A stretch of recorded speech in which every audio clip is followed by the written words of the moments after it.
কথা বলতেছি, প্রথমে আল্লাহর দরবারে শুকরিয়া জ্ঞাপন করছি।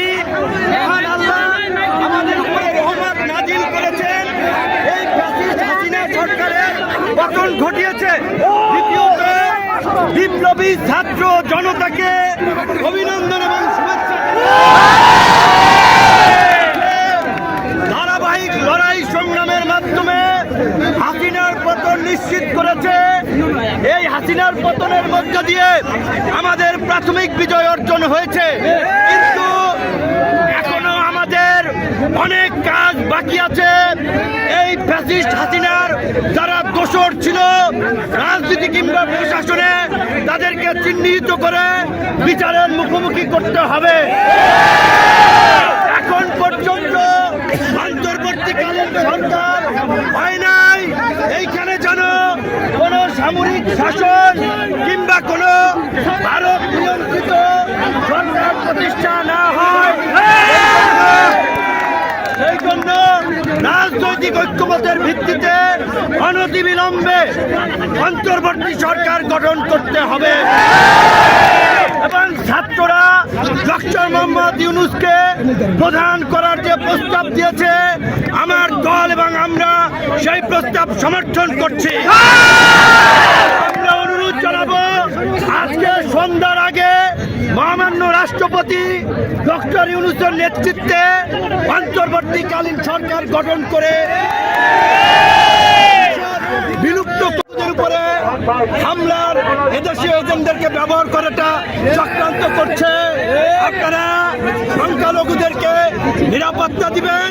সংখ্যালঘু ভাই বোনদেরকে বলবো, এই বাংলাদেশ আপনার আমাদের সকলের, এই দেশই আপনাদের নিরাপদ আশ্রয়স্থল। সবাই আপনারা মিলেমিশে থাকবেন, সকলে শান্ত থাকবেন, শান্তিপূর্ণভাবে আনন্দ উচ্ছ্বাসের বহিঃপ্রকাশ ঘটবেন। যারা গুরুতর অপরাধ করেছে তাদের ক্ষমা নাই। টিভি কার্যালয়ে আমাদেরকে গরু ছাগলের মতো ঝুলাইছে। হারুনের নেতৃত্বে এডিসি শাহীন শাহ, যুগ্ম কমিশনার খন্দকার নুরুন নবী সহ যারা, তাদেরকে অবশ্যই বিচারের মুখোমুখি। আমি বলেছিলাম, লজ্জায় তারা বলেন নাই। জামাতের সেক্রেটারি জেনারেল থেকে শুরু করে ফুটবলার আমিনুল ভাই, নীরব ভাই, বিএনপি জামাত বিরোধী দলের নেতৃবৃন্দকে গরু ছাগলের মতো পিটাইছে। প্রশাসনের মধ্যে এই দুর্বৃত্তদেরকে চিহ্নিত করে অবশ্যই চাকরিচ্যুত করে জেলে ভরতে হবে।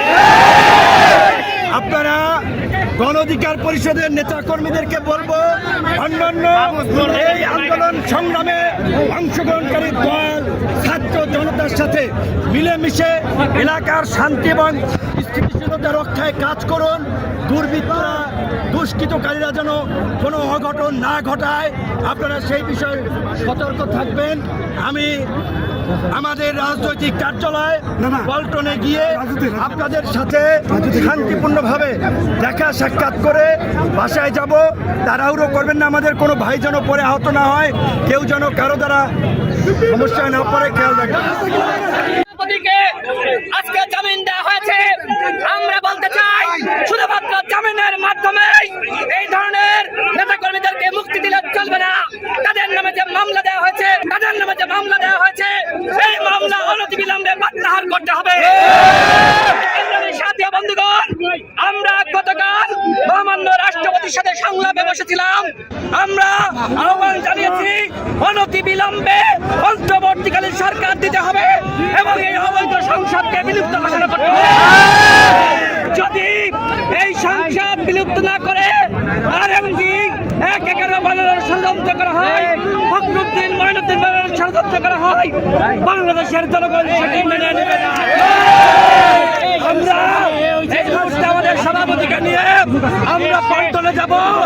বাংলাদেশের জনগণ এবং দলীয় নেতাকর্মীদেরকে পল্টনে জড়ো হওয়ার আহ্বান জানাচ্ছি। ধন্যবাদ।